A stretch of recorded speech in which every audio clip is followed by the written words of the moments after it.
Hi, I'm Dr. Michelle Campbell, and in this video module, we will discuss how to write a summary.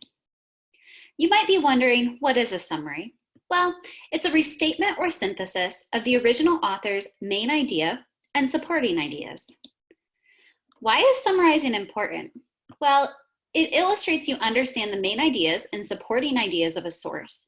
It helps you present and synthesize the most important ideas to your reader, so they don't have to read the original source.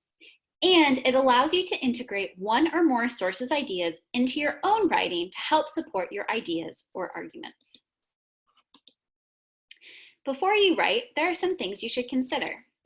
First, in order to write a good summary, you must fully understand the source you are summarizing. So we suggest that you do the following. Review the source and take notes of the subheadings. If the source doesn't have subheadings, that's okay. Just divide the article into sections yourself. Consider the type of source you are reading and why you're reading it.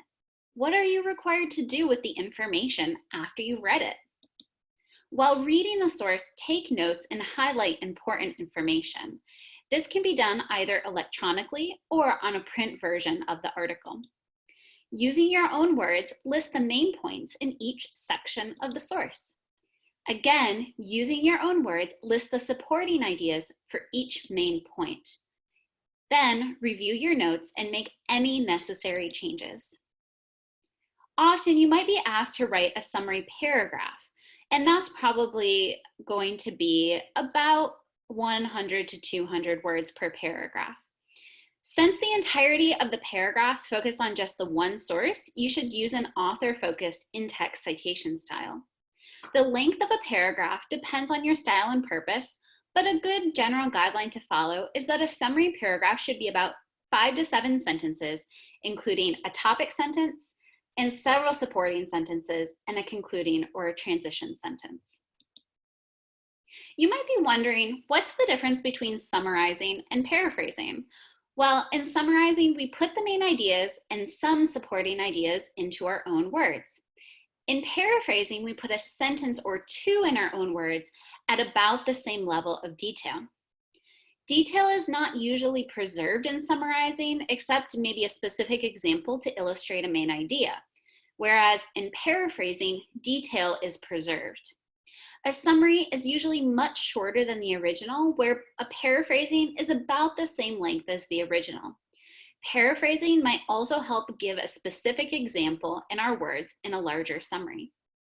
We always need to cite our source when summarizing, and we always need to cite our source when paraphrasing. Once you've identified the main idea of the source, make sure that you write a topic sentence that states the main idea in your own words. The topic sentence should include the author and/or the source and/or the year of publication. It should also include a reporting verb to clearly identify that the information came from the source, and it should also include the main idea of the article. Here's 2 examples to get you started. In article title, original author states, writes, or claims, that's the reporting verb, and the thesis of the article, or the main idea. Here's another sentence frame that could be helpful. Original author discusses, explains the topic of the article, and there his or her article, and the title of the article. Again, discusses and explains are reporting verbs. Supporting details are very important in a summary, so make sure you identify the supporting details in the article. It may be easier to follow the order of the original author, but this is not required. Remember, you can think of a summary as a true to the original remix that is shorter than the original. Summarizing can be really challenging. We must select which information to keep while providing a complete synthesis of the material and remaining neutral. You may find it helpful to follow an underlining or highlighting technique. So you should read the article multiple times until you understand the content. Then, using a pen or highlighter, identify the ideas in the article that you believe are important. Remember, this can also be done electronically through a program like Microsoft Word. Often, a paragraph has a key sentence, Usually it's the first or last sentence in the paragraph. While reading the article, try to identify keywords that are repeated. This technique may assist you in identifying main ideas. Be sure that you're not highlighting or underlining most of each paragraph, only the main ideas. Finally, reread each sentence to ensure you understand it. Make sure that as you write the summary paragraph, you consider the original author's purpose for writing the article. But stay objective. Do not add any of your own ideas or change any ideas presented in the article, even if you agree or don't agree with them. Don't forget, here are some things to remember. Your summary should cover the main ideas of the entire article. Your summary should be objective and neutral. Your summary should be shorter than the original article and written in your own words.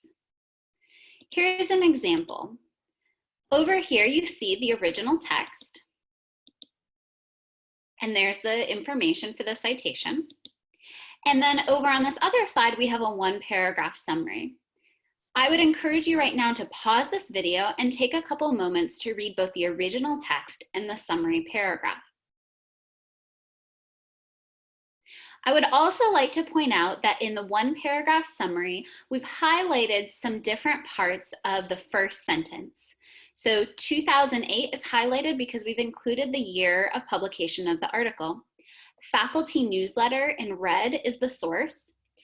Change in education, the cost of sacrificing fundamentals is in quotation marks because that's the article title. Article titles should go in quotation marks and the source it came from should be in italics or the letters that are bent a little bit. You can see that we've highlighted the last name of the author, Frankel, and also the word expresses, which is our reporting verb. You should follow these steps to a great summary. First, read the article multiple times until you understand the content. Take notes as you reread. You may create an outline if that's easier. Write the first sentence, state the main idea of the article, include the author's name and the title of the article. You may use this format. In the article title, original author states, rights, or claims, and then the thesis or the main idea of the article. Write one sentence about each paragraph, section, or main idea in the article. But remember, not all paragraphs will contain a main or supporting idea. After writing your summary, reread the original and your summary to make sure you represented the main ideas and supporting ideas to make sure that you've put the summary in your own words and to avoid plagiarism. Don't forget to edit for grammar, clarity, and concision. Thanks for watching this video about how to write a summary. We look forward to reading your summaries.